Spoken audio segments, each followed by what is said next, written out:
Bonjour à tous, ravi de vous retrouver à l'Assemblée nationale. Aujourd'hui, nous sommes en immersion avec les députés de la Commission des finances pour une audition très attendue sur la loi spéciale. Alors cette loi a pour objectif d'assurer la continuité de l'État en permettant notamment de reconduire les impôts de l'année précédente. Il s'agit d'une sorte de plan B de formule à minima. Pourquoi cette loi spéciale? Eh bien parce qu'il n'y a pas de budget pour 2025. Ce dernier a été laissé en suspens en raison de la censure votée contre le gouvernement de Michel Barnier. Alors la procédure de la loi spéciale est rarissime, elle n'a été utilisée qu'une seule fois dans l'histoire de la Ve République, c'était en 1979, une autre époque. Aujourd'hui, le texte est porté par les ministres démissionnaires Laurent Saint-Martin et Antoine Armand.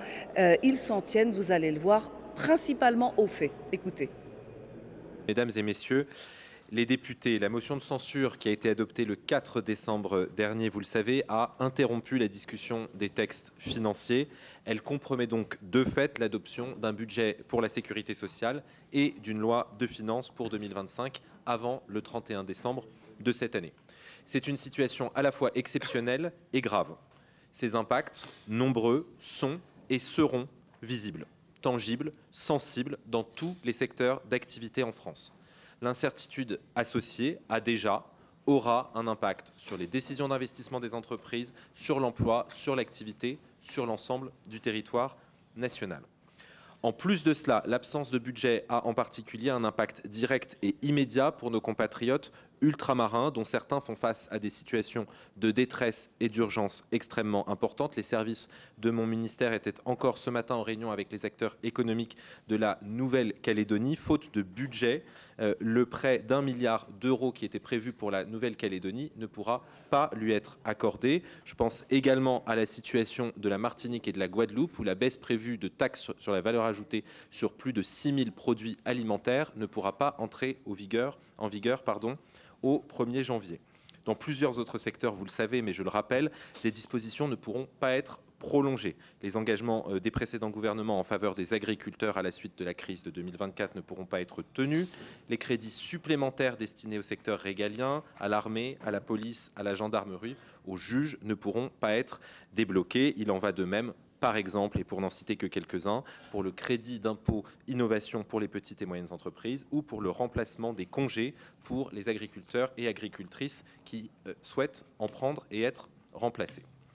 Dans l'attente du prochain gouvernement, qui aura pour tâche de présenter ces nouveaux textes financiers, la Constitution, le président l'a rappelé, prévoit à son article 47 la faculté de présenter un projet de loi spécial. C'est ce projet que nous vous présentons aujourd'hui avec mon collègue ministre du Budget et des Comptes publics, Laurent Saint-Martin, moins d'une semaine après la censure et conformément à l'engagement pris par le président de la République devant les Français le 5 décembre dernier. Monsieur le Président, vous l'avez aussi souligné, il s'agit d'un texte technique, sans portée politique, transitoire, qui vise uniquement à permettre d'éviter toute discontinuité budgétaire, qui vise à assurer la continuité de la vie nationale entre la fin de l'exercice 2024 et l'adoption d'un budget qui reste indispensable pour notre pays. Ce projet de loi, mesdames et messieurs les députés, poursuit deux objectifs et deux objectifs seulement. Le premier, c'est de continuer à lever l'impôt. Le deuxième, c'est de permettre à l'État et aux organismes de sécurité sociale de continuer à émettre de la dette afin notamment d'assurer la continuité des services publics. Je le redis ici, et c'est ainsi que notre Constitution le prévoit, les discussions sur ce projet de loi spéciale ne doivent pas être un débat budgétaire. Et en application du cadre constitutionnel, les dispositions portées par le projet de loi spécial ne peuvent aller au-delà des deux objectifs que j'ai mentionnés, que le Conseil d'État vient de rappeler très explicitement, notamment en matière de fiscalité, que vous avez rappelé, Monsieur le Président, en parlant des réformes de fiscalité qui n'étaient pas possibles. Le Conseil d'État l'a rappelé très clairement, aucune mesure nouvelle en matière de fiscalité, y compris, et le Conseil d'État l'a écrit en matière d'impôt sur le revenu et de barème des impôts, ne saurait être considérée comme relevant du champ de la loi spéciale. Et enfin, et c'est un point évidemment extrêmement important, ce projet de loi n'étant pas à proprement parler un projet de loi de budget, il n'est pas sous-tendu par une prévision de croissance, il n'est pas sous-tendu par une prévision de déficit, il n'est pas sous-tendu par une prévision d'endettement, et il plonge évidemment, pour la période transitoire, le pays dans une période d'incertitude budgétaire inédite. La stratégie économique pour notre pays, d'une part, dont les fondamentaux demeurent solides, comme j'ai eu l'occasion de le dire plusieurs fois, y compris devant vous, dont l'attractivité et la réindustrialisation ne dépendent que de notre persévérance, ainsi d'autre part que la vitesse de réduction de nos déficits, qui ne se sont pas volatilisés avec la censure du gouvernement, devront être décidés par le futur gouvernement. J'insisterai simplement sur le fait que notre situation financière et budgétaire ne sera que plus contrainte lors de la discussion du prochain budget et que nos engagements internationaux et européens devront eux aussi être tenus. Sans esprit de responsabilité, sans adoption rapide d'un prochain budget, l'activité économique sera simplement toujours plus affectée. Mais pour l'heure, notre responsabilité collective, elle est contenue à l'examen et à l'adoption de cette loi spéciale que nous vous soumettons aujourd'hui. Je vous remercie. Monsieur Laurent Saint-Martin. Monsieur le ministre, cher Antoine Armand, monsieur le président de la Commission des finances, monsieur le rapporteur général, mesdames et messieurs les députés, dans l'esprit du projet de loi que nous vous présentons aujourd'hui, je tâcherai d'être bref dans mon propos introductif. Vous m'en excuserez, parfois un petit peu redondant avec les propos du ministre de l'économie. Vous le savez, nous nous trouvons aujourd'hui dans une configuration inédite. C'est la première fois qu'un projet de loi est présenté au Conseil des ministres par un gouvernement d'affaires courantes. C'est la première fois également que des ministres démissionnaires sont appelés au banc pour défendre un projet de loi. C'est inédit, mais c'est nécessaire à la continuité de la vie nationale. L'Assemblée nationale a adopté le 4 décembre dernier une motion de censure à la suite de l'engagement de la responsabilité du gouvernement sur le projet de loi de financement de la sécurité sociale qui avait recueilli le soutien d'une majorité de députés et de sénateurs réunis en commission mixte paritaire. Conformément à la Constitution, le Premier ministre a remis au Président de la République la démission de son gouvernement le 5 décembre. En conséquence, l'examen du projet de loi de finances pour 2025 ne peut aller à son terme et le texte ne peut être adopté dans les délais prescrits. Il revient donc au gouvernement d'affaires courantes de porter ce texte au titre du caractère urgent et impératif que revêt son adoption. Tôt ou tard, il faudra donner à la France un budget, et le projet de loi spéciale que vous vous apprêtez à examiner ne saurait en tenir lieu. La situation de nos finances publiques n'a pas changé depuis la démission du gouvernement. L'état de nos comptes est toujours le même, avec tous les défis que cela comporte, pour le présent comme pour l'avenir. Ce texte que nous vous présentons ne préjuge pas des nouveaux arbitrages qui seront rendus par un prochain gouvernement de plein exercice. Il ne préempte en aucun cas les futures discussions budgétaires dont je souhaite qu'elles aient lieu rapidement dans l'intérêt supérieur de notre pays et de nos concitoyens. Il n'a pas davantage vocation à permettre la répétition des débats que nous avons eus ensemble lors de l'examen du PLF et du PLFSS. Ce texte n'a qu'un seul objectif qui délimite strictement son contenu, celui d'assurer à titre exceptionnel et transitoire la continuité de la vie de la nation. En d'autres termes, la loi spéciale vise à éviter que la France connaisse ce que l'on appelle un shutdown, c'est-à-dire une interruption, faute de pouvoir les financer, de l'ensemble de nos services publics. Elle ne peut pas faire moins, mais elle ne peut pas en faire davantage, tant la jurisprudence que les textes sont extrêmement clairs sur ce point. En premier lieu, la loi spéciale ne peut pas modifier le Code des impôts. La loi spéciale n'exprime pas le consentement à l'impôt, elle n'en constate que la nécessité. Elle ne permet donc pas de reconduire pour l'année suivante les dispositions fiscales arrivant à échéance à la fin de l'année 2024. Elle ne permet donc pas non plus de modifier le barème de l'impôt sur le revenu pour l'indexer sur l'inflation. L'avis rendu par le Conseil d'État sur ces deux points ne souffre d'aucune ambiguïté. Je cite: « L'indexation sur l'inflation du barème de l'impôt sur le revenu ou encore la modification du droit aux fins de prolonger la durée d'application de crédits d'impôt dont une loi de finances a prévu l'extinction au 31 décembre 2024 ne sont pas au nombre des dispositions ayant leur place dans une loi spéciale. La loi spéciale ne peut qu'autoriser temporairement le gouvernement à continuer à percevoir les impôts et taxes existants jusqu'au vote de la loi de finances de l'année. C'est indispensable pour assurer le financement de nos services publics, de notre système de protection sociale et des collectivités territoriales. En second lieu, le décret qui sera pris après la promulgation de la loi spéciale nous place sous le régime restrictif des services votés. La loi spéciale n'autorise pas le gouvernement à engager des dépenses nouvelles en tant que loi spéciale. Conformément à la Constitution, et encore une fois jusqu'à l'adoption d'une nouvelle loi de finances pour l'année, les crédits se rapportant aux services votés seront temporairement ouverts par décret. Ces services votés correspondent au niveau minimal de crédit jugé indispensable pour permettre l'exécution des services publics pour 2025 dans les conditions de l'année précédente, c'est-à-dire dans les conditions de 2024. Cela signifie qu'en l'absence de loi de finances, le gouvernement ne pourra pas augmenter des budgets qui avaient été prévus en augmentation dans le projet de loi de finances. Je pense notamment aux armées, je pense à la justice, je pense au ministère de l'Intérieur, je pense au ministère de la Recherche, par exemple. Sauf nécessité pour la continuité de la vie nationale ou motif d'urgence caractérisé, le gouvernement ne pourra pas non plus procéder à de nouveaux investissements ou à des dépenses discrétionnaires, je pense notamment au soutien aux associations, aux entreprises, aux collectivités territoriales. Cela signifie également qu'en l'absence de loi de finances, le gouvernement ne pourra pas prendre les mesures d'économie prévues ni augmenter les recettes fiscales. Il reviendra au prochain exécutif de prendre les décisions nécessaires en responsabilité.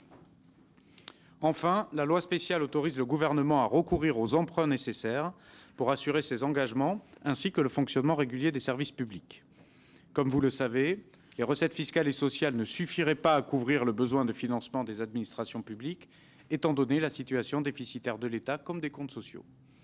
Nous ne pourrions pas assurer nos engagements auprès de nos créanciers, ni garantir le fonctionnement régulier des services publics sans la possibilité de recourir à l'emprunt. Aussi, il est indispensable d'autoriser tant l'État que les régimes obligatoires de base de la sécurité sociale et l'ACOSS à émettre de la dette. Il s'agit, vous l'aurez compris, mesdames et messieurs les députés, de parer à l'urgence dans l'attente d'un nouveau budget. Il s'agit d'assurer la continuité de la nation, il s'agit d'assurer le fonctionnement régulier des services publics qui protègent les Français, qui font tourner le pays et qui contribuent à la bonne marche de notre économie. Il s'agit finalement d'assurer le respect des engagements pris par notre pays. Avec ce texte, nous vous demandons tout simplement que nécessité fasse loi et dans le respect du droit. Je vous remercie. Merci, messieurs les ministres. Alors, une réflexion et puis deux questions derrière. La première réflexion, elle est plus à destination d'Antoine Armand, dont j'ai entendu une introduction qui était davantage politique que descriptive, à l'inverse de Laurent Saint-Martin. Alors, c'est peut-être la répartition des rôles que vous étiez fixé, mais à laquelle je voulais répondre. Je crois que ce n'est pas bien de continuer à alarmer et à susciter des peurs sur la question de la loi spéciale à partir de mesures que vous décrivez et qui, en tout état de cause, puisque c'est à ça que sert la loi spéciale, elle sert uniquement de relais par rapport à la projet de loi de finances, pourrait être corrigée assez rapidement au niveau de l'examen de la loi de finances. Bon. Je vous ferai remarquer d'ailleurs que, ce n'est pas ce que je souhaite bien évidemment, mais que on a de cesse de citer en exemple la bonne santé économique de l'Espagne qui, pour la 3e année consécutive, a dû répéter son budget des années antérieures et qui, pour autant, n'est pas dans une situation totalement catastrophique puisqu'on nous dit qu'ils font mieux que nous en matière de déficit. Donc je pense qu'il ne faut pas faire ça. Ça a été fait au moment du vote de censure.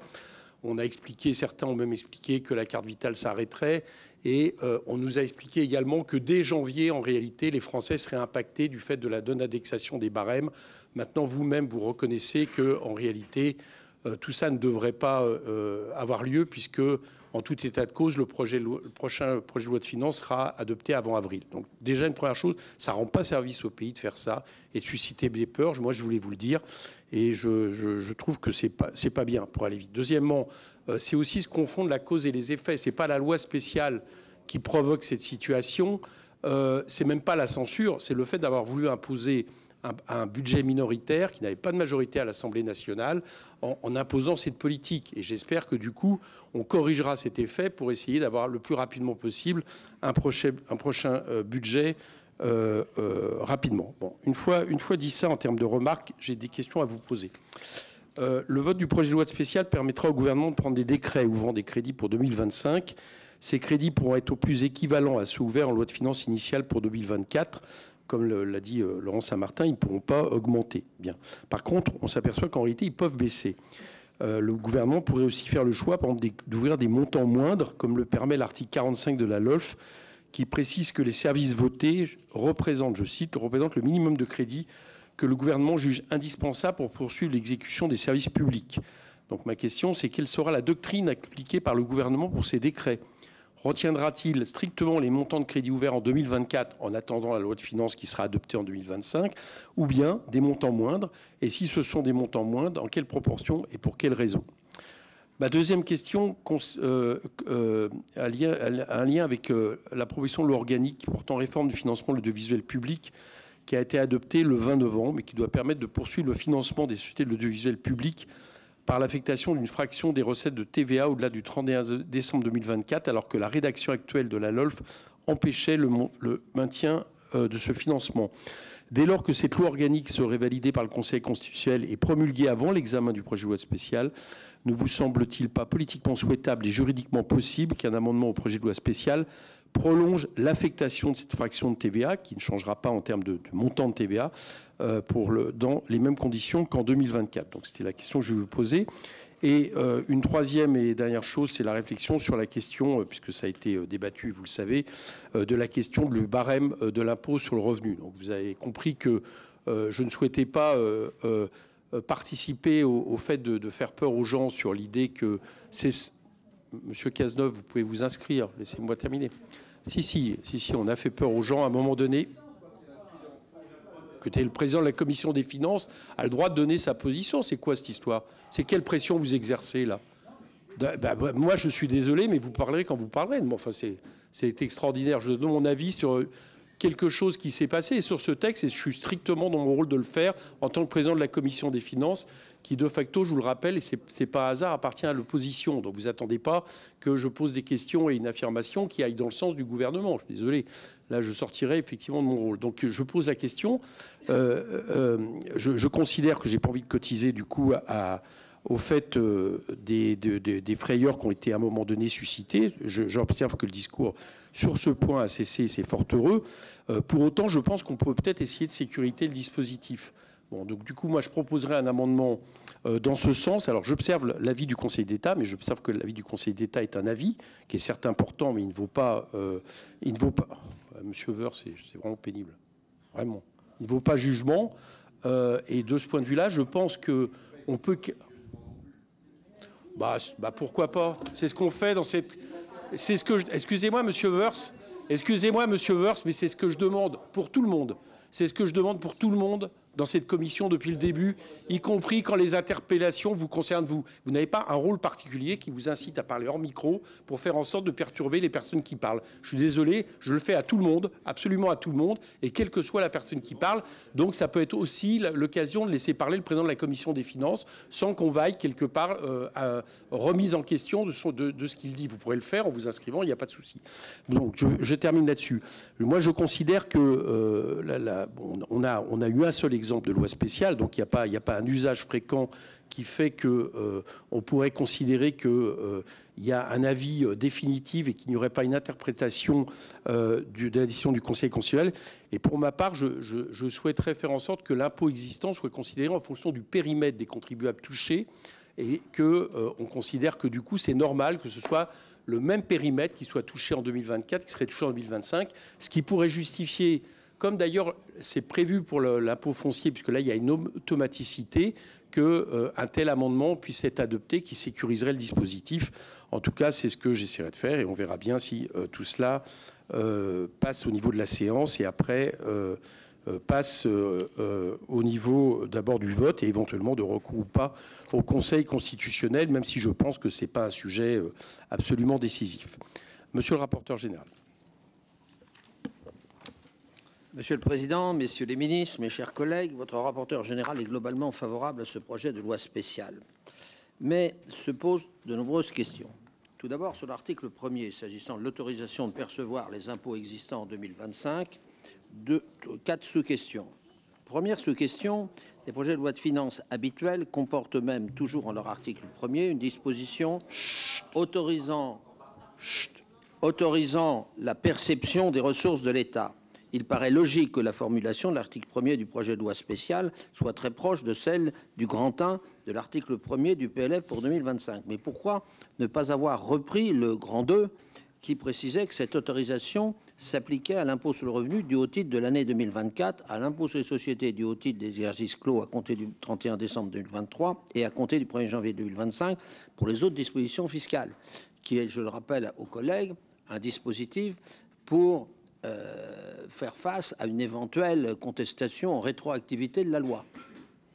Deuxième sous-question, s'il a pu être envisagé d'introduire une disposition sur l'indexation du barème de l'impôt sur le revenu dans le projet de loi spéciale, tant les analyses du SGG que celles du Conseil d'État convergent sur le fait qu'une telle disposition n'a pas sa place, ne peut pas être dans ce texte, compte tenu de son champ strictement délimité par la LOLF.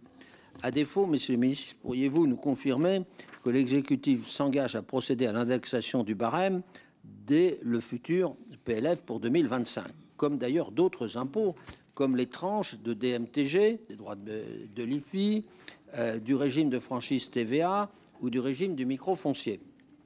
Troisième sous-question, toujours sur l'article 1er, de quelle façon seront pris en compte les exonérations, crédits et réductions d'impôts qui viennent à leur terme au 31 décembre 2024 et qui ne peuvent être prorogés avant cette date par un prochain projet de loi de finances pour 2025. Et quatrième sous-question, quelles seront les dispositions prises pour les taxes affectées qui font l'objet de plafonds mordants? Je rappelle, de l'ordre de 2 milliards, les plafonds mordants, chaque année en loi de finances en termes de versement aux opérateurs affectataires. Enfin, je voudrais évoquer les décrets que vous devrez prendre s'agissant des dépenses de l'État, qui ne sont pas visés dans votre texte. Donc, s'agissant de l'ouverture par décret des crédits se rapportant aux services votés, comme le prévoit l'article 47 de la Constitution, j'ai quelques sous-questions. Première sous-question concernant l'allocation de ces crédits. Est-il prévu de reprendre la maquette budgétaire du PLF pour 2025, qui n'a pas été votée, ou celle de la LFI pour 2024? Ce qui me paraîtrait raisonnable, hein, puisqu'on n'a pas voté la maquette 2025. Deuxième sous-question, le plafond des crédits ouverts sera-t-il fixé par mission ou par programme? Et les montants fixés seront-ils ceux définis par la LFI 2024 ou bien certains montants seront-ils en deçà de ce plafond? Sujet soulevé par notre président. Troisième sous-question, une proposition de loi organique permettant de pérenniser l'affectation d'une fraction de TVA à l'audiovisuel public au-delà du 31 décembre 2024 a été adoptée le 20 novembre dernier. Mais le Conseil constitutionnel n'a pas encore rendu sa décision sur ce texte. Alors, question, selon quelle modalité le financement de l'audiovisuel public sera-t-il mis en œuvre en 2025 dans le cadre des services votés? Et puis, quatrième sous-question, est-il possible de financer dans ce même cadre la SNR, qui doit succéder au 1er janvier 2025 à l'ASN et à l'IRSN, alors que les crédits de cette nouvelle autorité n'ont pas pu être approuvés par le Parlement lors de l'examen de la loi de finances pour 2025? Ne faudrait-il pas reporter au 1er janvier 2026 tout simplement l'entrée en vigueur de cette fusion?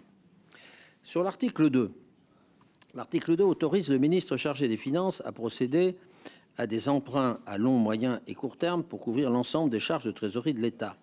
Il reprend, mais qu'une petite section du deuxièmement du grand 2 de l'article 10 d'équilibre du projet de loi de finances pour 2025. Mais il ne prévoit pas, notamment, de plafond de la variation nette de la dette négociable de l'État d'une durée supérieure à 1 an. Il ne prévoit pas de plafond des encours totaux de dette pour les budgets annexes.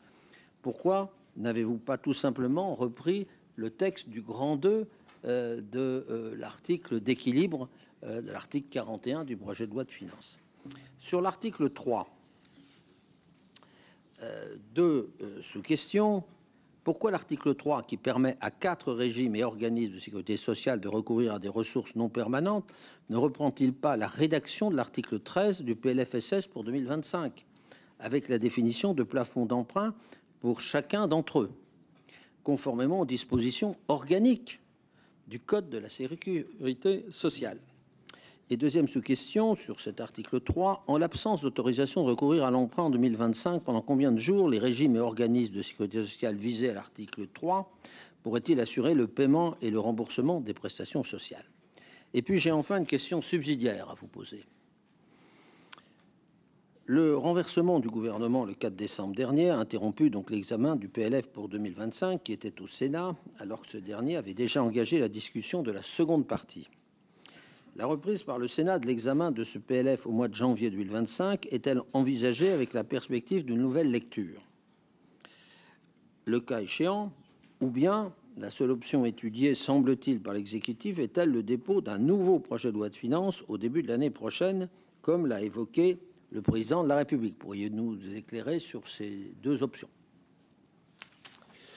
Messieurs les ministres, merci. J'ai oublié de dire en introduction la même chose que vous avez dit, c'est-à-dire évidemment je ne m'opposerai pas à ce projet de loi qui me semble nécessaire. Merci. Merci, Monsieur le Président. Si vous permettez, je commence parce que j'ai moins de points. Merci, Monsieur le rapporteur général.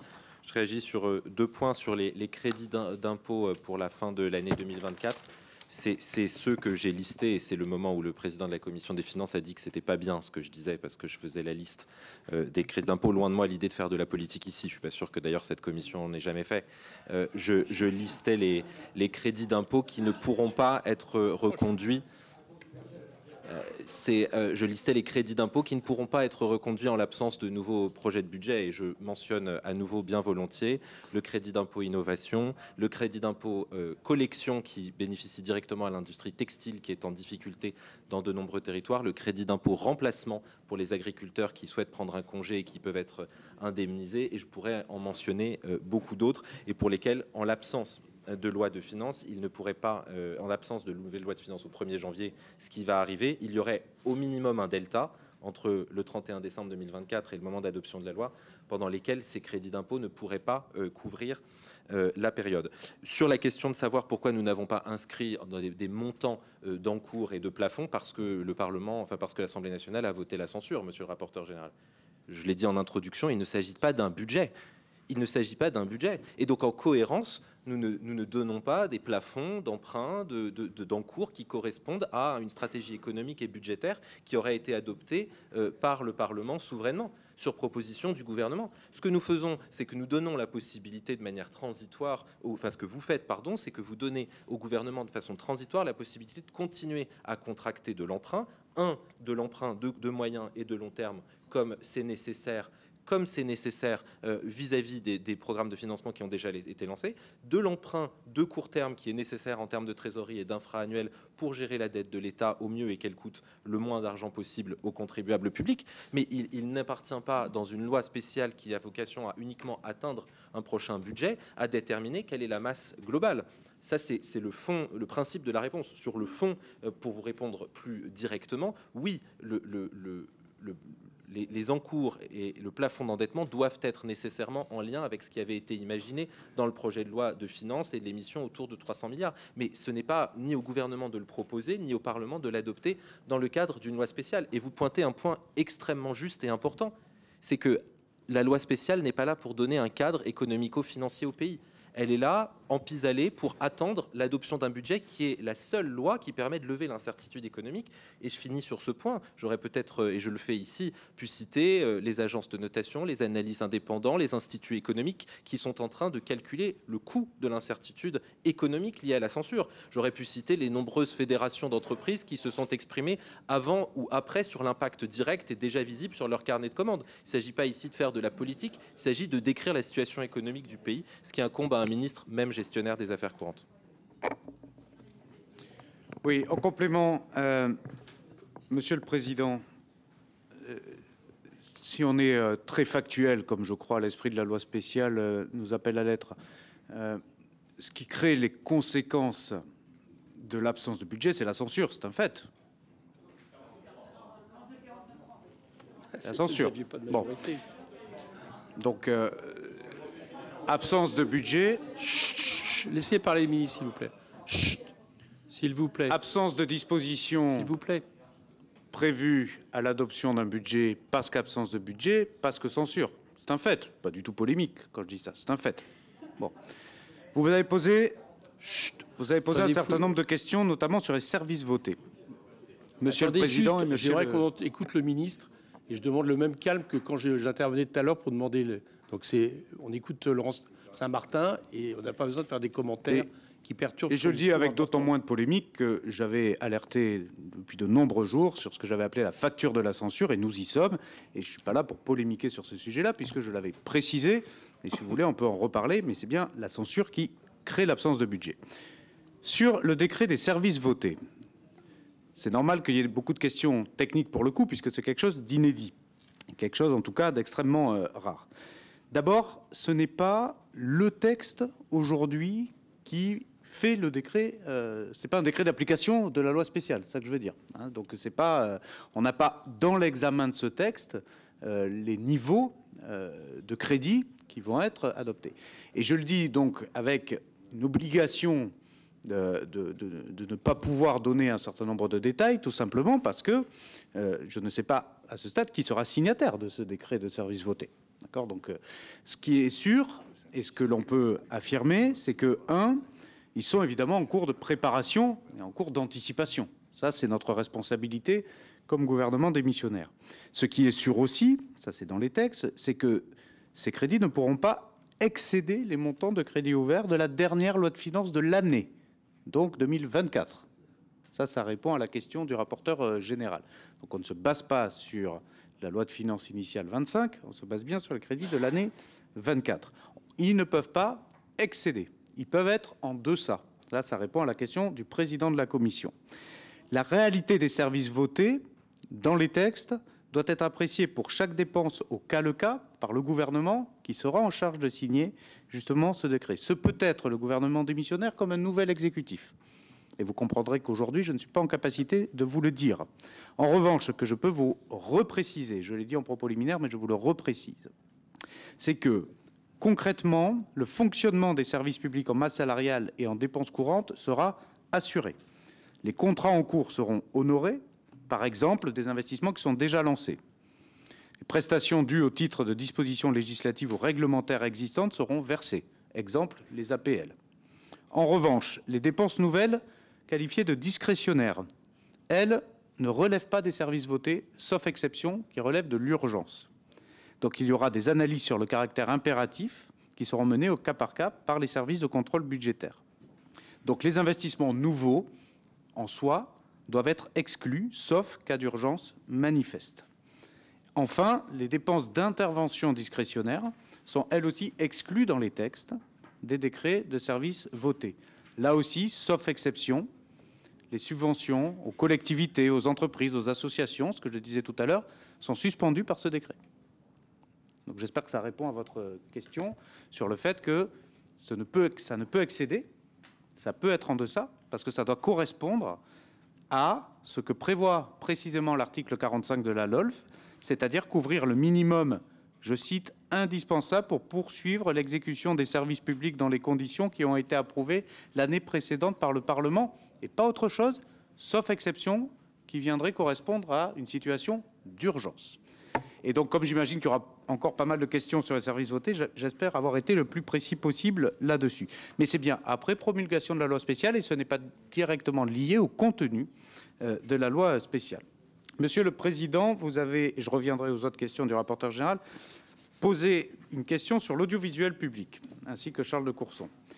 Donc, d'abord rassurer sur le fait que les sociétés d'audiovisuel public verront leur financement assuré en 2025 dans le cadre des services votés. Premier point. Deuxième point, vous l'avez dit, pas de PLF 2025 adopté égale les conséquences de la loi organique portant réforme du financement de l'audiovisuel public qui n'ont pas pu être tirées pour l'année 2025. Il y avait dans le PLF les conséquences, pour pouvoir vous souvenir, notamment à travers le concours financier avance à l'audiovisuel public. Donc, de facto, si on est cohérent avec le décret des services votés, vous aurez en dépenses des crédits ouverts sur le concours financier avance à l'audiovisuel public, comme en 2024, pour 2025.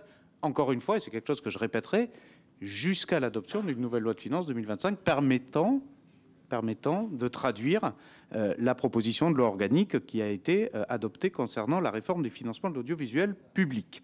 N'hésitez pas à me reposer la question si je n'ai pas été clair dans ma réponse. Enfin, barème de l'IR, je crois que là-dessus, on l'a dit avec Antoine Armand dès notre propos liminaire. Je ne serai pas beaucoup plus long sur la question. C'est certes un avis du Conseil d'État.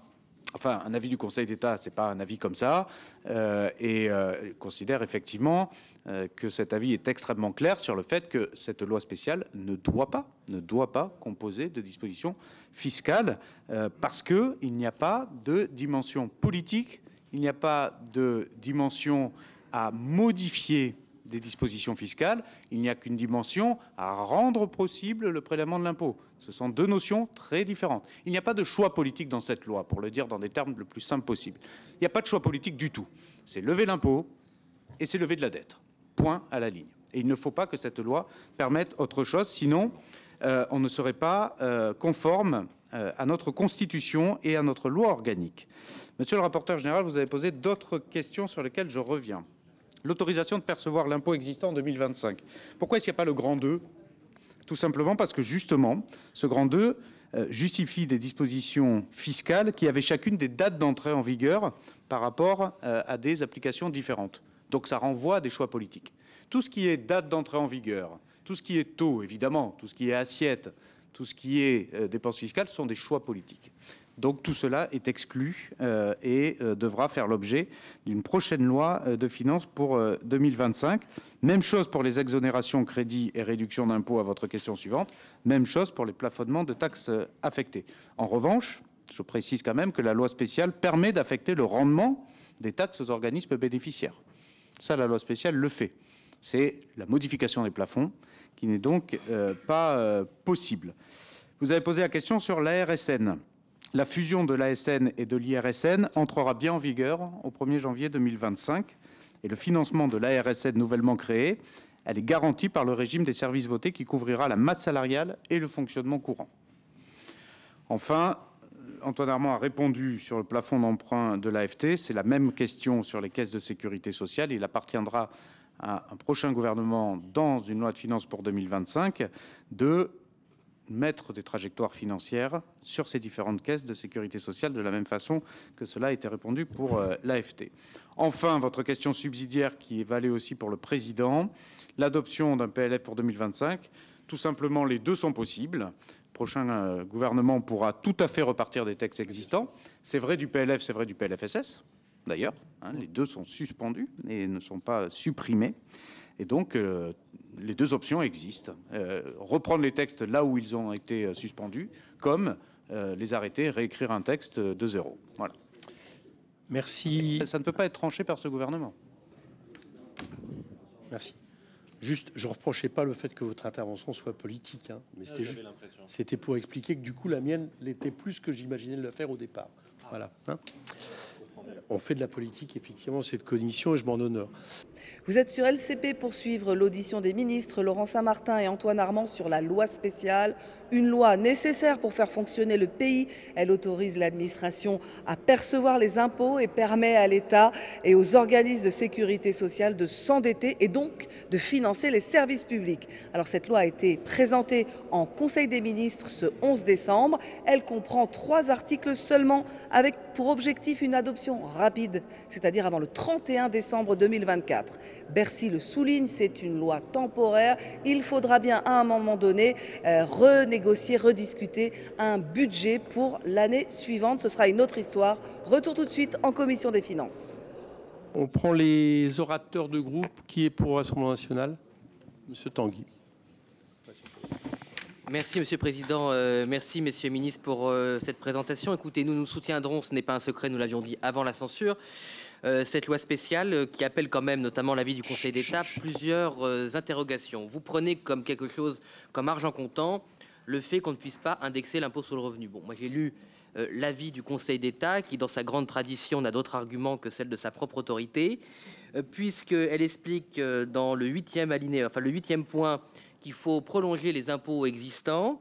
Elle en tire de cela dans le 9e point qu'elle n'a pas besoin d'argumenter sur le fait qu'il ne faut pas indexer le barème sur l'impôt sur le revenu. Bon, il me paraît évident, et on aura cet argument, on aura ce débat, je l'espère, que c'est évidemment ne pas indexer le barème sur l'impôt sur le revenu qu'il change un impôt existant, puisque si vous ne l'indexez pas, vous changez le nombre de contribuables. Des contribuables qui ne devaient pas payer l'impôt le paient, et des contribuables à revenus constants paieront plus d'impôts. Donc c'est évidemment le choix politique, il est dans le non-indexation. L'indexation ne fait que prolonger des dispositions existantes. Et d'ailleurs, la norme sous la Ve République, c'est l'indexation à une très grande majorité, de tête un rapport de 1 à 5, dans le fait qu'elle a été indexée. Et donc à chaque fois d'ailleurs ça n'a pas été indexé, c'était un choix politique qu'ont fait les interventions de l'époque. Je vois que mes collègues ici comme d'autres n'arrivent pas à écouter une opinion différente de la leur. D'ailleurs j'en veux pour preuve que le Conseil d'État n'utilise que ses arguments d'autorité pour justifier de la même façon le fait d'autoriser le recours à l'emprunt. Donc effectivement, il dit dans la loi organique, il est évident qu'autoriser l'emprunt n'est pas en rapport avec le fait d'autoriser les impôts, mais comme depuis 50 ans, ça n'avait pas marqué 50 ans, mais comme le budget de l'État est structurellement en déficit, l'emprunt c'est comme l'impôt, en tout cas c'est assimilable, et donc on peut justifier prolonger l'existant. Donc on ne peut pas dire tout et l'inverse de tout, juste parce qu'on a eu l'ENA et qu'on est dans la botte et que le fait d'être dans la botte justifie tout le contraire de tout. Ceci dit, moi qui suis plutôt sur les institutions conservateurs, je suis très heureux que le Conseil d'État soit dans la droite ligne de Cambacérès, à savoir toujours dire ce qui plaît au prince. Merci. David Amiel pour Ensemble pour la République. Merci, Monsieur le Président, Messieurs les ministres. Moi, je voudrais d'abord saluer le courage que vous avez eu de vous attaquer de front à la réduction indispensable de notre dette publique. C'est un enjeu qui reste malheureusement aujourd'hui entièrement devant nous. Et j'en profite aussi de votre audition pour vous remercier du respect que vous avez témoigné à notre Assemblée, dans cette commission comme en séance, pour un débat parlementaire qui a toujours été argumenté. Maintenant, en ce qui concerne la loi spéciale, je pense qu'il faut qu'on sorte des discours un peu iréniques qu'on entend depuis plusieurs jours. Le précédent de 1979 vaut juridiquement. La loi spéciale sera très certainement adoptée, elle permettra d'éviter que l'État soit en cessation de paiement au 1er janvier. Mais il ne vaut pas économiquement. Parce qu'en 1979, on avait la certitude d'avoir un budget au début de l'année 1980 dont on connaissait déjà les grands équilibres. On n'est absolument pas aujourd'hui dans cette situation avec une incertitude abyssale pour les acteurs économiques. Nos industriels doivent affronter à la fois la concurrence chinoise et américaine sans connaître ni le niveau de fiscalité ni le niveau de la politique industrielle en France. Nos ménages doivent décider d'épargner, d'emprunter, d'acheter une maison sans savoir s'il y aura un prêt à taux zéro ou pas, sans connaître le niveau d'imposition, sans connaître la disponibilité, par exemple, des aides à la rénovation. Nos agriculteurs, on le sait, sont en plein désarroi et nos partenaires européens ne connaissent rien du niveau de déficit ou de dette que nous aurons l'année prochaine, quelles que soient les différentes options politiques ici que nous pouvons avoir sur le bon niveau de déficit ou de dette. Et donc j'avais pour vous, messieurs les ministres, 3 questions. La première, pouvez-vous nous préciser s'il y a la moindre différence de fond, c'est-à-dire pour les contribuables, entre une indexation sur l'inflation du barème de l'impôt sur le revenu qui serait votée à travers la loi spéciale ou à travers un projet de loi de finances au début de l'année 2025 ? Deuxième question, pourriez-vous nous indiquer le niveau de déficit qui résulterait d'une reconduction des crédits de l'année 2024 au titre des services votés, parce qu'on entend un peu tout et son contraire dessus. Si on ne faisait que reconduire les crédits de l'année 2024 au titre des services votés, vers quel niveau de déficit on irait en 2025 en absence d'ajustement supplémentaire? Est-ce que vous pouvez nous indiquer les premières estimations des effets économiques, macroéconomiques de cette période d'incertitude et donc le coût pour la croissance de la censure? Merci, messieurs les ministres. Oui, on répond tout de suite. En fait. Non, mais vous répondez aux deux, en fait. On fait 2 par 2, en fait. Ça avait été la demande de Laurent Saint-Martin.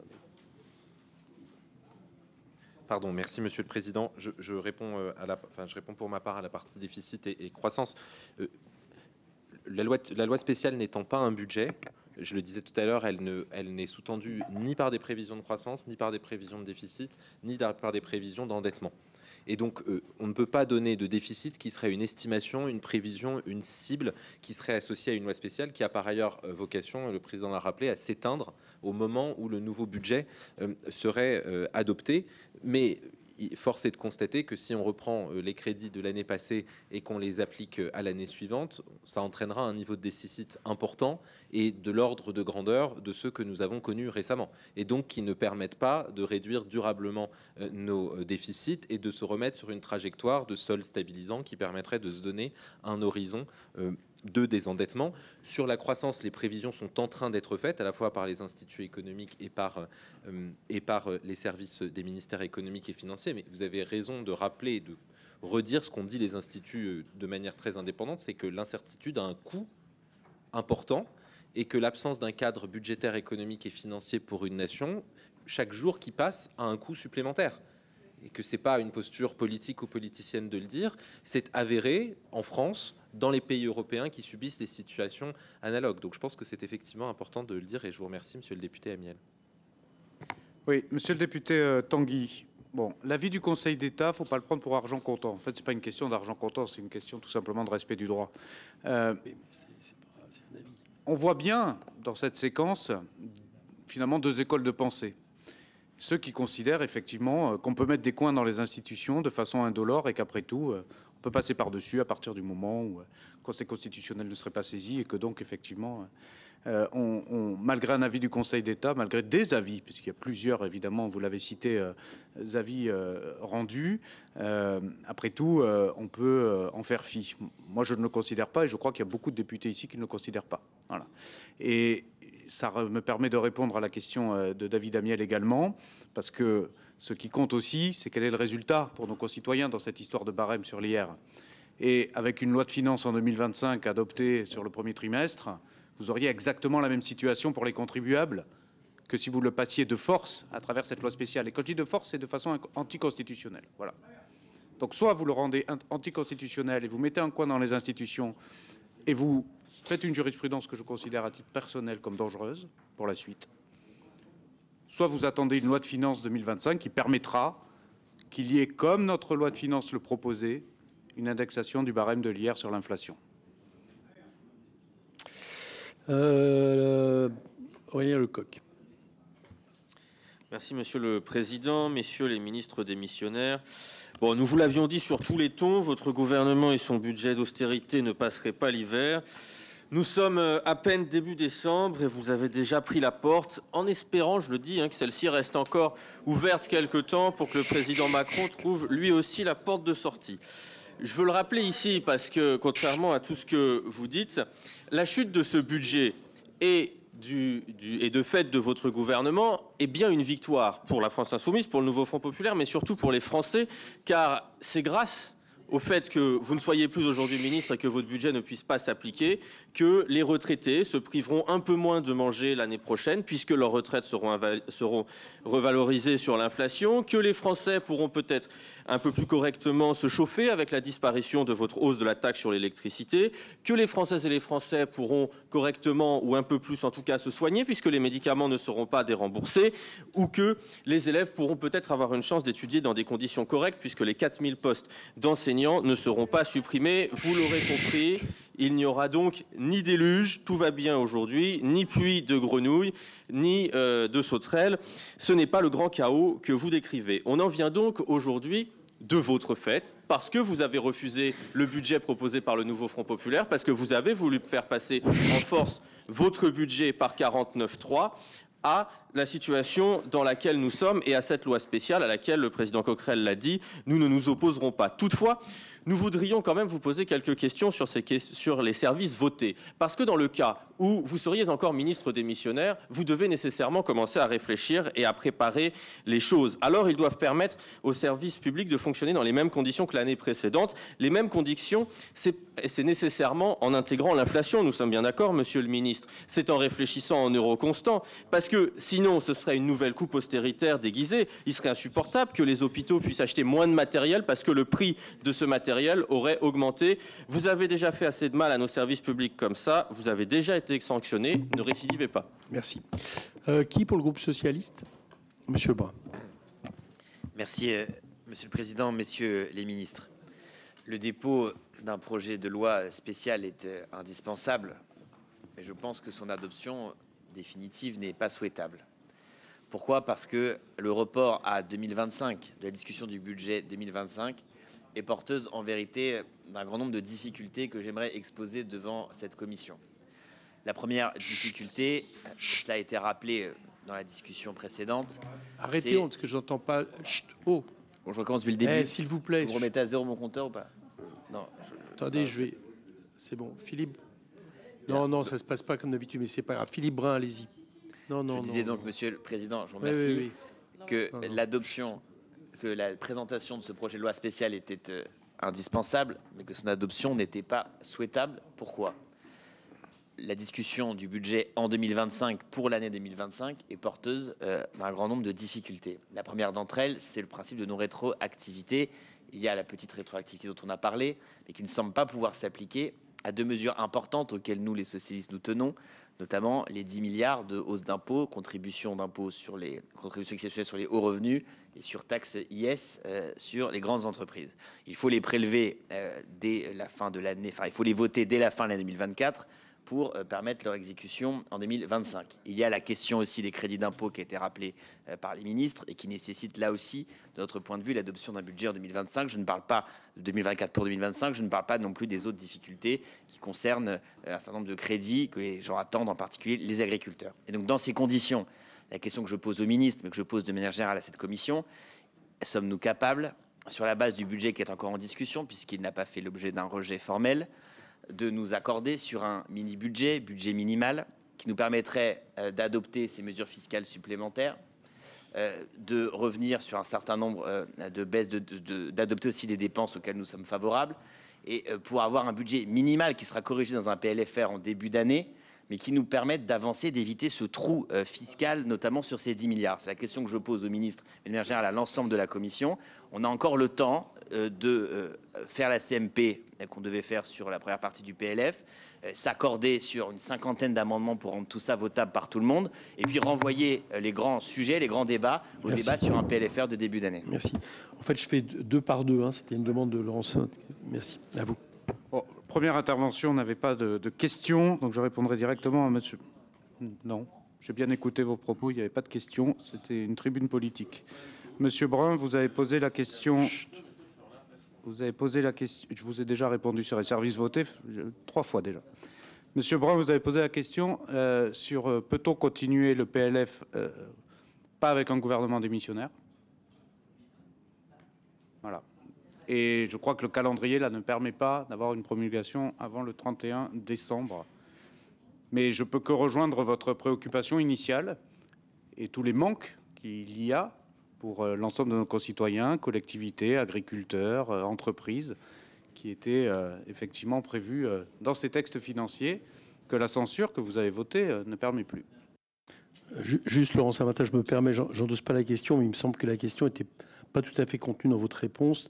C'était de savoir si vous parliez en gros en euros constants ou en euros courants. Pour les services votés. Oui, c'est ça, oui. Vous l'aviez... Non, mais je ne dis pas que c'est pas clair, j'ai pas entendu la réponse. C'est pas moi qui lui fais la réponse à la place du ministre. Donc, droite républicaine, Madame Louwagie, je suppose. Merci, Monsieur le Président. Merci, Messieurs les ministres, pour cette présentation. En premier lieu, je veux rappeler le contexte dans lequel nous sommes. Nous n'avons plus de gouvernement et nous n'avons plus de budget. Cette loi spéciale, certes, c'est un texte d'exception, un texte particulier, un texte d'urgence qui permet d'assurer le fonctionnement des services publics et les besoins minimums, vous nous l'avez rappelé. Moi, je veux ici redire que l'adoption de ce texte technique, aussi indispensable soit-elle, cette adoption, ne peut pas exonérer ceux et celles qui ont pris la décision politique de la censure de leur responsabilité, je veux le redire, au regard de ce que j'ai pu entendre. Parce que cette censure, elle aura effectivement une facture. Puisque aujourd'hui, nous nous trouvons dans une situation avec une incertitude économique, un attentisme au niveau des entreprises, et toutes les entreprises nous le disent tout autour de nous, une absence d'investissement, une absence d'embauche actuelle, et cela a évidemment un coût. Au-delà d'un certain nombre de points que vous avez déjà évoqués, moi je vais vous poser 2 questions qui m'ont été posées par des acteurs du terrain, donc des questions précises. Nous avions, dans le projet de loi de finances, l'article 27 qui permettait à des communes qui avaient été maintenues dans un dispositif ZRR, je crois qu'il y en avait un petit peu moins de 3000, de pouvoir être maintenues dans le dispositif FRR. Donc, effectivement, puisque le dispositif d'admission se terminait au 31 décembre 2024. Donc, qu'en sera-t-il des installations d'entreprises qui interviendraient sur les premiers mois de l'année, si pour autant le projet de loi de finances 2025 venait à faire rentrer ces entreprises, mais est-ce que l'on peut avoir un effet rétroactif? Parce que j'ai des entreprises, moi, aujourd'hui, qui ne vont probablement pas s'installer sur les premiers mois de l'année alors que c'était prévu. De la même manière, une question qui va un petit peu dans le même sens, vous avez évoqué le soutien aux collectivités qui font partie, je dirais, des services proposés. Qu'en est-il exactement des soutiens financiers aux investissements, DETR, DSIL, fonds verts? Est-ce que les collectivités vont se trouver dans un retard? Est-ce que nous devons d'ores et déjà décaler nos commissions DETR sur le terrain? Ce sont des questions posées par des maires. Merci. Non, Eva Sass, Christina Agui, je sais pas. Eva Sass.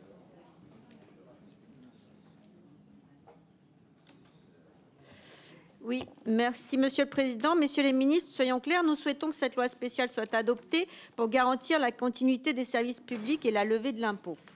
Nous l'avions dit, cette loi spéciale le confirme, la censure, ce n'est pas le shutdown, ce n'est pas l'arrêt du fonctionnement de l'État. La loi spéciale est là pour en assurer la continuité. Cela nous donne le temps de construire un projet de loi de finances plus juste et surtout plus démocratique, c'est-à-dire qui respecte ce que souhaitent massivement les Français, la taxation des plus riches et des grandes entreprises et le renforcement de nos services publics. La censure du gouvernement Barnier est un rappel démocratique fort. On ne peut pas gouverner dans le mépris des citoyens. Et non seulement la censure, ce n'est pas le shutdown, mais c'est même l'indexation des retraites au 1er janvier, contrairement à ce que prévoyait le PLF. Et rappelons également que les minima sociaux seront revalorisés en avril, comme tous les ans. On regrettera néanmoins que le Conseil d'État se soit opposé à l'introduction de l'indexation du barème de l'impôt sur le revenu dans cette loi spéciale. Toutefois, vous le savez, il suffira d'introduire l'indexation du barème dans le prochain PLF pour qu'il n'y ait aucun impact sur l'impôt versé par nos concitoyens, contrairement aux peurs que vous avez agitées à tort dans les médias. La continuité et l'indexation des prestations est donc assurée, mais garantirez-vous aussi la poursuite de nos politiques publiques ? Nous souhaitons en effet avoir des assurances sur les crédits des ministères. Le président Coquerel l'a rappelé, cette loi spéciale vous permettra d'ouvrir les crédits correspondant aux seuls services votés et la loi définit les services votés comme ceux que le gouvernement juge indispensables pour poursuivre l'exécution des services publics, ce qui nous paraît pouvoir donner lieu à de nombreuses interprétations. Pouvez-vous nous éclairer sur votre appréciation sur ce point ? Quels sont les crédits que vous estimez nécessaires pour l'exécution des services publics ? Je comprends de vos réponses précédentes que les crédits ne pourront excéder ceux de la dernière loi de finances de l'année en cours. Est-ce que vous entendez par là que les crédits de la loi de fin de gestion 2024 feront référence ? Par ailleurs, pouvez-vous nous indiquer quelles seront les incidences de cette loi spéciale sur les dotations des collectivités locales ? Je rejoins la question qui a été posée par Madame Louwagie. Messieurs les ministres. Oui, alors d'abord, Madame Louwagie, sur les questions de collectivité, notamment ZRR et dotation. Alors je répète ce que j'ai dit d'abord sur le fait que dans le décret de service voté, le texte, et encore une fois là, c'est pas une position politique, c'est que ça ne permet pas d'engager une dotation discrétionnaire au profit des collectivités. Donc ça concerne effectivement la DSIL, la DETR, mais aussi le Fonds vert, FIPD, etc. D'accord ? Donc, on peut assurer les paiements des précédents engagements sous le régime des services votés, mais c'est tout. Exactement. La mise en œuvre des mesures fiscales relatives au zonage, Madame Louwagie, notamment les plus de 2800 collectivités concernées, ça doit relever de la décision d'un prochain gouvernement dans un PLF. Donc ce n'est pas ni dans la loi spéciale, ni dans le décret des services votés. J'ai compris votre question sur la rétroactivité. Je vais y venir là-dessus. Mais d'abord préciser que ça fait partie de l'immense nombre de mesures là qui ne rentrent pas en application tout simplement parce qu'il n'y a pas de texte voté. Voilà, il n'y a pas de budget. Donc ça, il faut vraiment... j'y reviendrai là-dessus parce qu'en fait, c'est pas une question d'agiter des peurs, c'est une question de dire les choses, tout bêtement. C'est quand même assez surprenant de se faire reprocher d'agiter des peurs quand on explique juste qu'il ne sera pas mis en application parce qu'il n'y a pas de budget. Enfin, je veux dire, ça me paraît quand même le b.a.-ba de l'explication et de la pédagogie de ce qu'est une censure et donc l'absence d'un texte budgétaire. Sur la rétroactivité. Alors, la rétroactivité, il faut revenir à la jurisprudence constitutionnelle et être prudent là-dessus. Cette jurisprudence, elle ne permet pas d'appliquer la rétroactivité des mesures fiscales incitatives. D'accord ? Donc, parce qu'elles ne valent en principe que sur l'avenir. Il y a l'autorisation par le Conseil constitutionnel des cas de rétroactivité pour préserver des situations acquises ou lorsqu'un motif d'intérêt général le justifie. Donc je serai prudent, moi, sur le sujet des ZRR, concernant la rétroactivité qui ne me paraît pas rentrer dans le domaine de la possibilité à ce stade. Mais je le dis avec la prudence qui s'impose, parce que sur beaucoup de sujets de rétroactivité, ça va se poser comme question. Et Madame Sass, écoutez, je vous répète ce que j'ai dit. Écoutez, si expliquer qu'une loi spéciale ne permet pas constitutionnellement d'indexer le barème de l'IR sur l'inflation, c'est agiter des peurs, écoutez, faut plus dire les choses, quoi. Faut plus dire les choses telles qu'elles sont en droit. Franchement, C'est juste le droit. Voilà. C'est juste le droit. C'est pas agiter des peurs. Je sais pas quoi vous dire d'autre.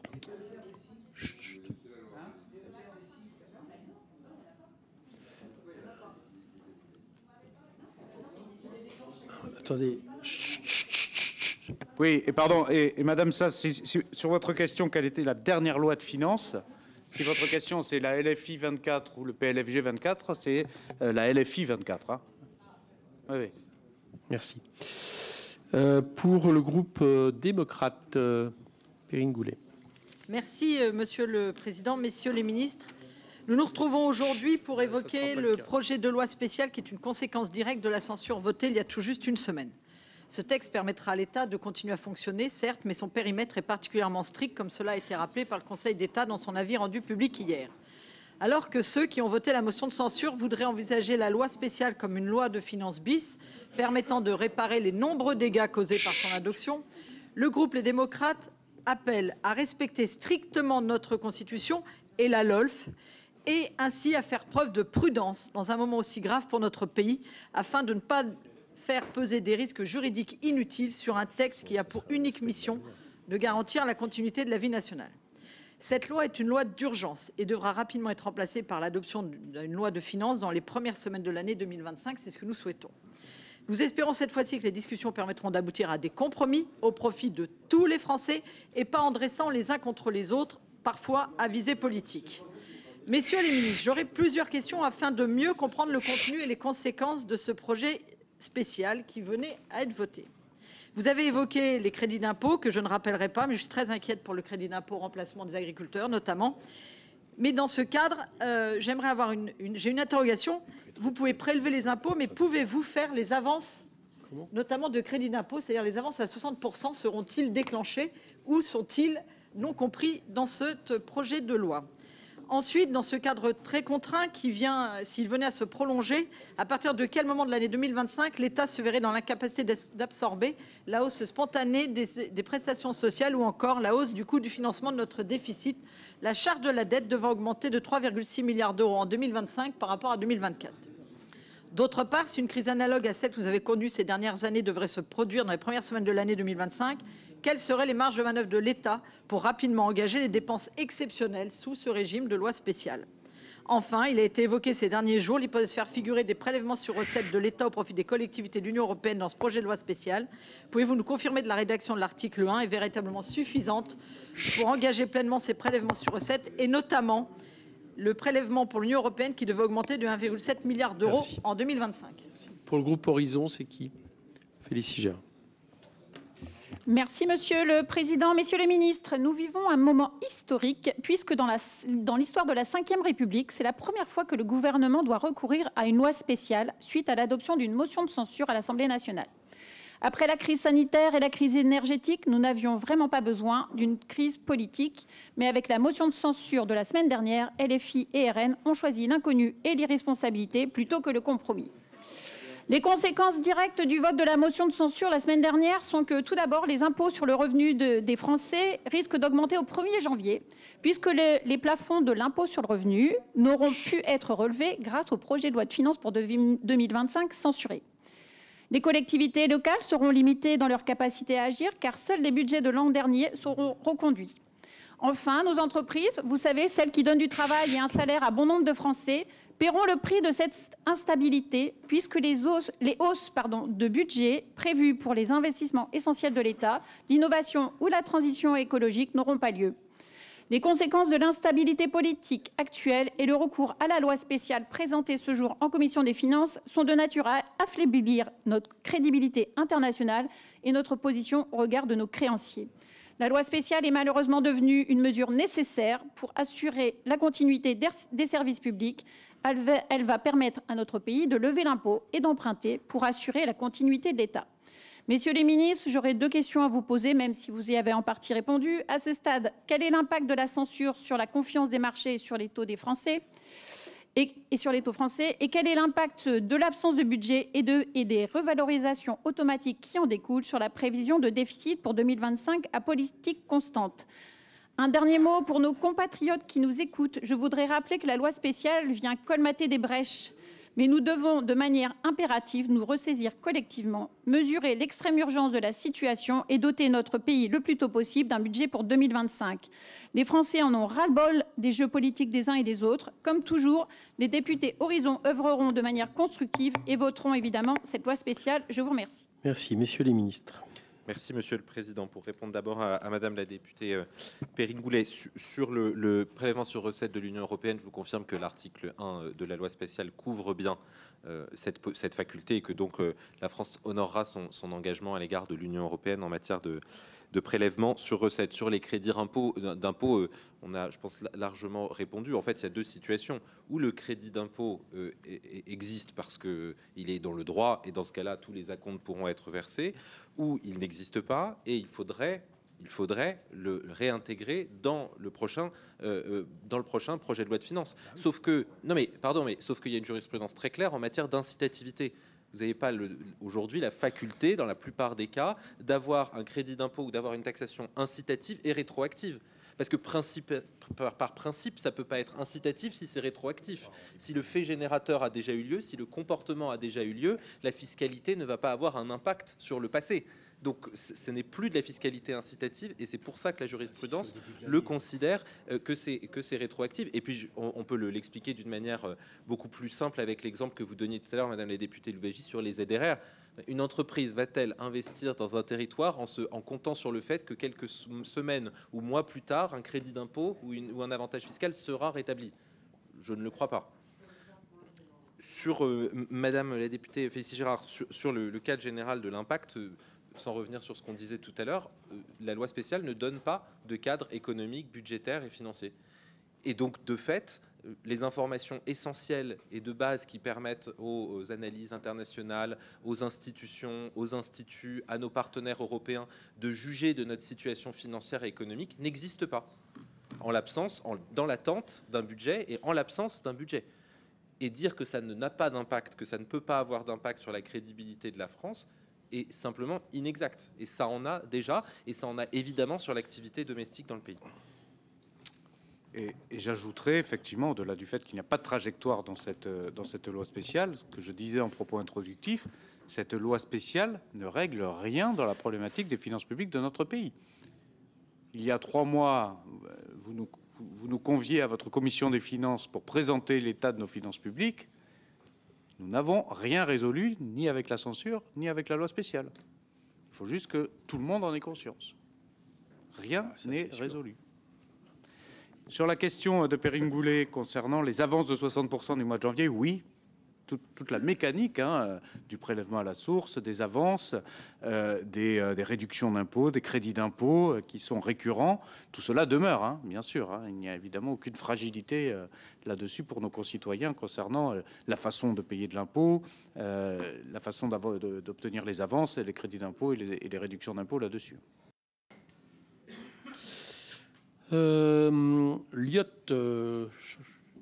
Michel Castellani. Oui, merci, Monsieur le Président. Monsieur le Ministre, vous avez justement souligné les limites sévères de la loi spéciale.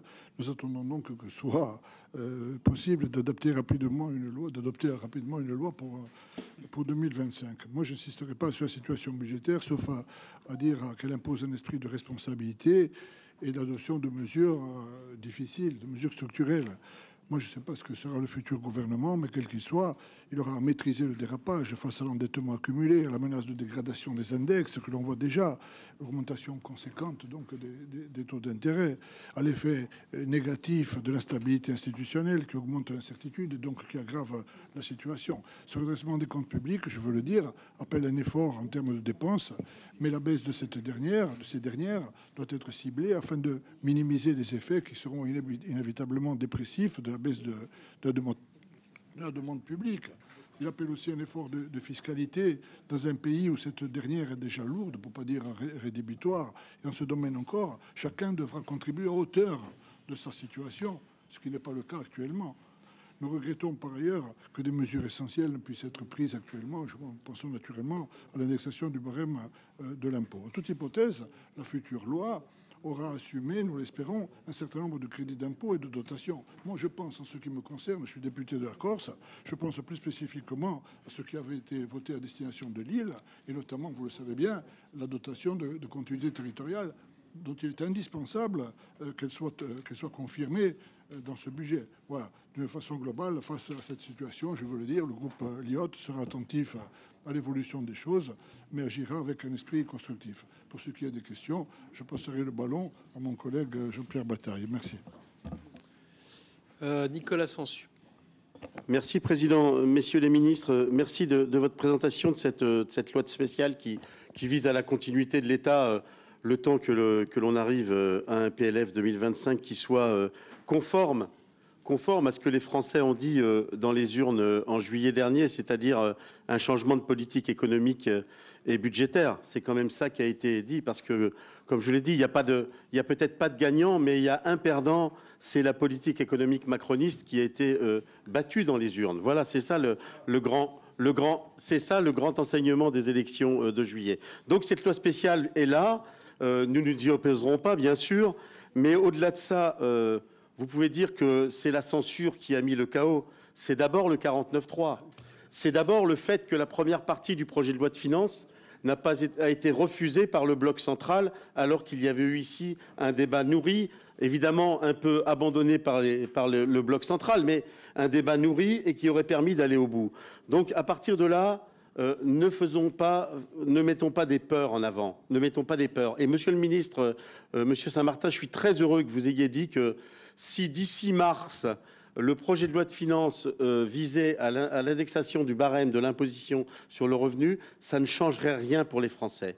Et ça, je veux que vous le disiez encore une fois, donc je vais vous poser la question, jusqu'à quelle limite nous pouvons indexer le barème de l'IR pour qu'il n'y ait aucune modification fiscale pour les Français. Je pense que c'est important.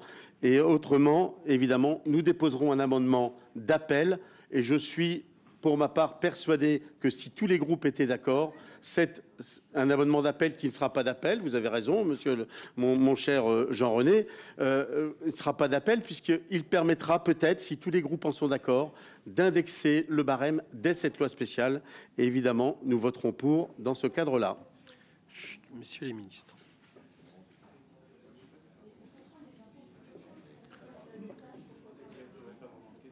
Il n'a pas posé une question, Michel?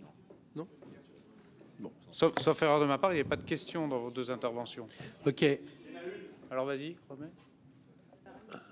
Pour le barème de l'IR, vous nous avez dit qu'il y avait une date limite qui faisait que si l'indexation du barème était faite dans le cadre d'un projet de loi de finances pour 2025 au cours du premier trimestre, il n'y aurait pas de changement pour les Français. Jusqu'à quand? Jusqu'à la déclaration d'impôt en avril? Je n'ai pas de date précise à vous donner puisque ça n'a jamais existé comme situation, mais il faut que ce soit... J'ai parlé du premier trimestre qui sécurisait effectivement la possibilité puisque les déclarations se font au printemps. Merci. C'était bien que ça soit redit, effectivement. Pour Philippe Verny. Non, pas Philippe Verny. Monsieur Verny, pardon. Jérôme Verny. Un lointain cousin. Merci, Monsieur le Président. Merci, messieurs les ministres. Nous avons besoin de cette loi spéciale parce que nous avons besoin de stabilité. Les ménages et les entreprises ont besoin de se projeter. Néanmoins, il est erroné de dire que le rejet du budget plonge la France dans la difficulté. Je vous rappelle que les textes budgétaires que vous aviez soumis à l'Assemblée alourdissaient les charges sur les ménages et les entreprises de 40 milliards d'euros. Je vous rappelle aussi que votre gouvernement a été le premier depuis 30 ans à proposer une hausse du coût du travail pour les entreprises. Je me permets aussi de vous rappeler que le rejet de ce texte est le fait du déclenchement de l'article 49.3 de la Constitution. C'est ce déclenchement et donc le refus de la négociation et de la construction de compromis qui est à l'origine de ce rejet. Néanmoins, comme le dit l'adage, là où il y a une volonté, il y a un chemin.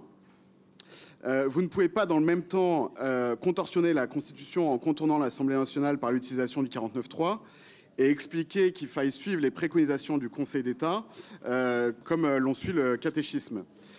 Sur les points de l'indexation de l'IR et des exonérations pour les agriculteurs, Nous considérons qu'il s'agit seulement de modalités de perception des impôts, sans création d'un impôt nouveau ou la suppression d'un impôt. Nous déposerons donc plusieurs amendements, dont l'indexation de l'impôt sur le revenu, car nous considérons qu'il s'agit là d'un choix politique qui doit être assumé comme tel. Messieurs les ministres. Ouais, mais parce qu'après, je suis dans les supplémentaires qui seront plus courts. D'accord. Bon, là aussi, je crois qu'on a répondu aux questions qui ont été posées. Peut-être juste redire très simplement, Monsieur Verny, je crois que vous connaissez bien les entreprises, vous l'avez démontré pendant le débat sur le PLF. Je crois qu'il n'y a rien de pire pour les entreprises que la situation dans laquelle la censure met le pays, c'est-à-dire l'incertitude, c'est-à-dire l'attentisme, c'est-à-dire tout ce qui fait finalement le ressort de l'absence d'investissement et d'embauche. Voilà.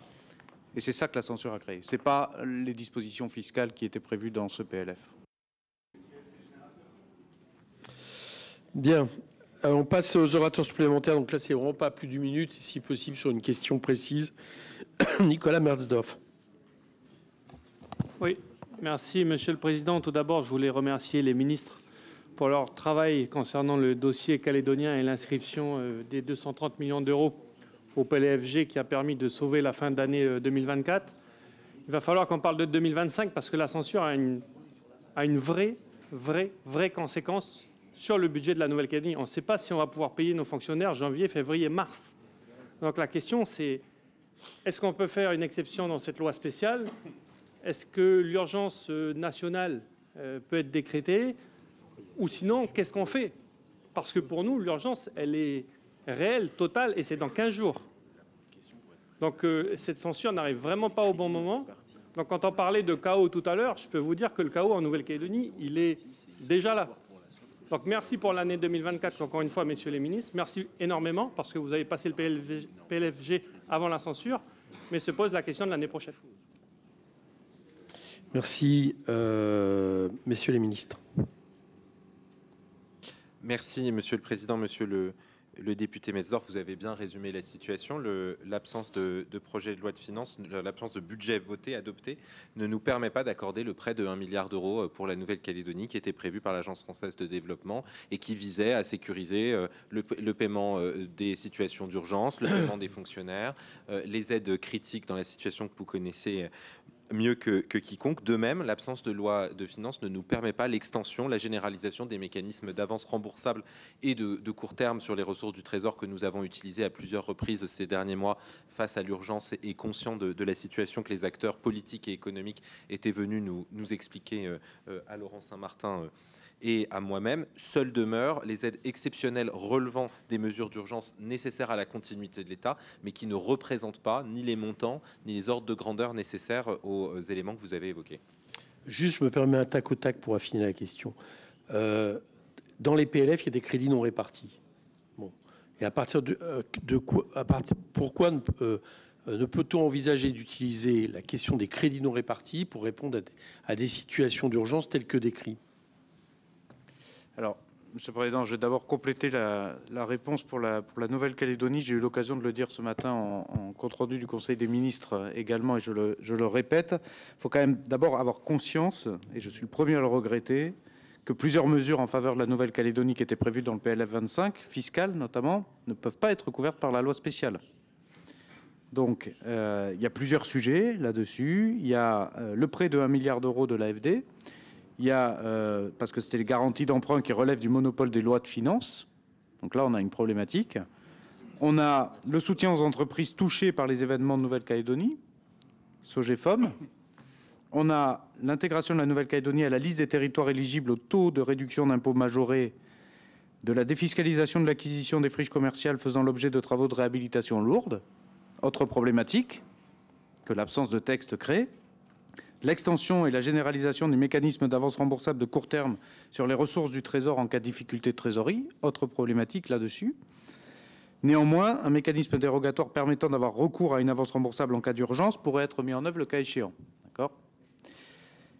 Par ailleurs, sur les dépenses qui relèvent du décret et services votés, comme je l'ai dit, vu le caractère d'urgence, il faudra regarder au cas par cas pour pouvoir permettre de faire face justement à cette urgence, si elle est bien caractérisée dans la limite des crédits de la loi de finances initiale de 2024. Voilà. Donc là, il faudra attendre post-promulgation pour regarder comment tout ça peut être mis en œuvre. Sur la dotation des dépenses accidentelles et imprévisibles, si c'était votre question là-dessus, il y a donc, si on reprend les montants de 2024, 525 millions d'euros en autorisation d'engagement, 225 millions d'euros en CP, en crédit hors titre 2, qui donc, dans le cadre du décret service voté, pourra permettre de faire face à court terme à des urgences qui pourraient apparaître en début de gestion 2025. Ok, merci pour la réponse. Thibault Bazin. Merci Monsieur le Président. Messieurs les ministres, vous venez de nous présenter en commission des finances le projet de loi spécial. Moi, j'ai 3 questions sur la sécurité sociale. Tout d'abord, s'agissant des établissements de santé, des maisons de retraite qui dépendent pour partie des dotations soins de l'État via les ARS, ces dernières pourront-elles notifier des taux de reconduction, les augmenter en fonction des besoins des personnes accueillies? D'autre part, j'ai noté qu'à propos des collectivités locales, l'État pourra continuer à verser aux collectivités seulement les aides au fonctionnement comme la DGF sur les règles en vigueur, mais ne permettra pas à l'État, en l'absence d'un budget, de délivrer des subventions d'investissement comme la DETR ou la DECIL. Et donc, est-ce que les ARS, pour les établissements de santé, pour les maisons de retraite, pourront délivrer des subventions d'investissement dans l'attente de budget? Et si ce n'est pas le cas, est-ce que ça peut entraîner un report d'investissement dans ces établissements? Enfin, troisième question concernant les mesures sociales, parce qu'il n'y a pas que du fiscal, qui viendrait à être adopté dans les budgets pour 2025 et qui modifierait la donne pour les assujettis. Y aurait-il une rétroactivité possible, cas échéant, sous quelles conditions? Je pense notamment aux jeunes agriculteurs, parce qu'il y avait un cumul d'exonération. Dans quelles mesures cela peut poser une insécurité et aussi source d'un ralentissement économique? Merci. Monsieur le ministre.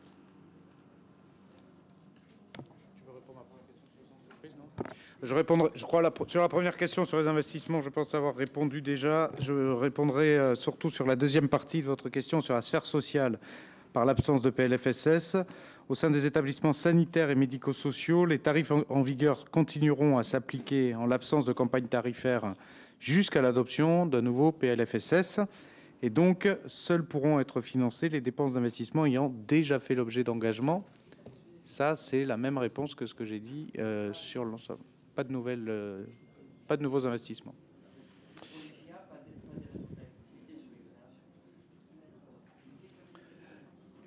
Mathieu Lefèvre.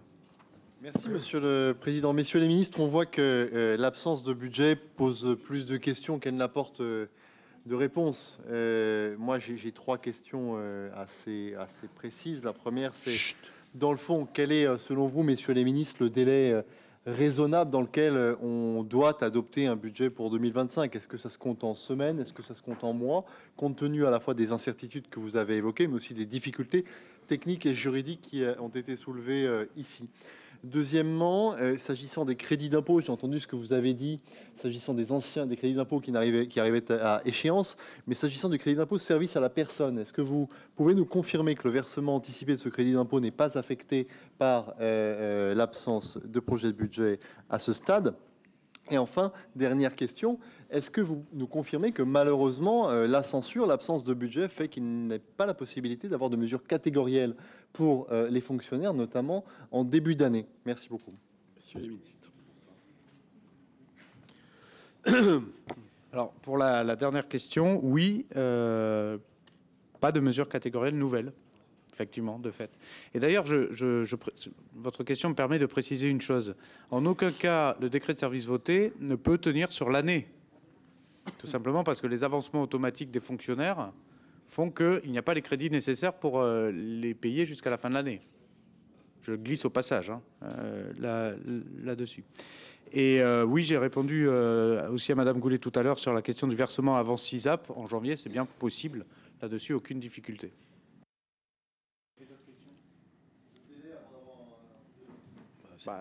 J'ai un peu répondu à M. Sansu aussi, mais pas en capacité dans ma fonction actuelle de le dire. Mathias Renaud.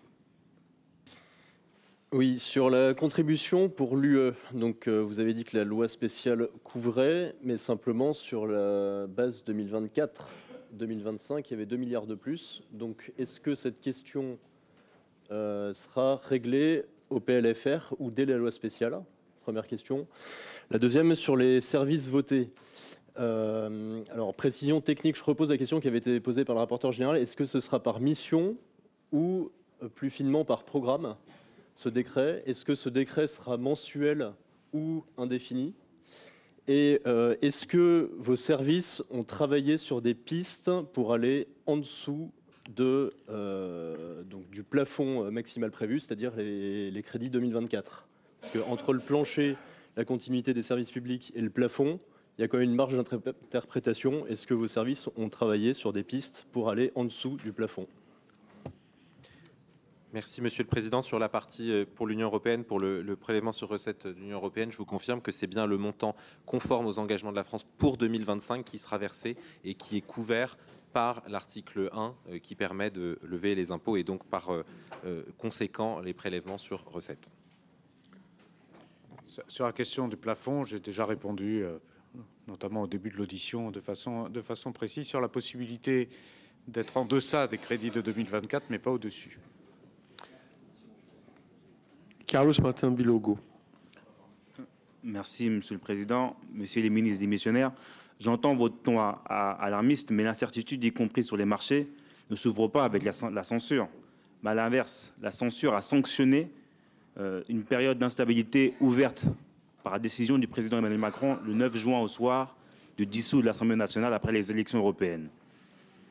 Il a voulu imposer un gouvernement minoritaire, c'est là qui est l'instabilité, et ensuite la censure vient sanctionner.